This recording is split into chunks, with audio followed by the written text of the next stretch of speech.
విశాఖపట్నం పశ్చిమ నియోజకవర్గ పారిశ్రామిక ప్రాంతంకు చెందిన మల్కాపురం పోలీస్ స్టేషన్ల అండ్ ఆర్డర్ సర్కిల్ ఇన్స్పెక్టర్గా ఈ నరసింహారావు ఈ దినం నూతన సీఐగా బాధ్యతలు స్వీకరించారు. ఈయన గతంలో హైవే ఓపీ అటాచ్డ్ టు సిటీఆర్బీలో ఉండేవారు. పాత సీఐ మల్కాపురం గొలగాని అప్పారావును హైవే ఓపీ అటాచ్డ్ టు సిటీఆర్బీకి మార్చినట్లుగా తెలియవచ్చింది.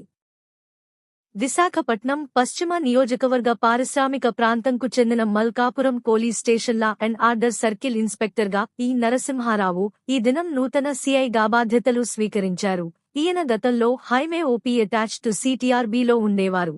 పాత సీఐ మల్కాపురం గొలగాని అప్పారావును హైవే ఓపీ అటాచ్డ్ టు సిటీఆర్బీకి మార్చినట్లుగా తెలియవచ్చింది.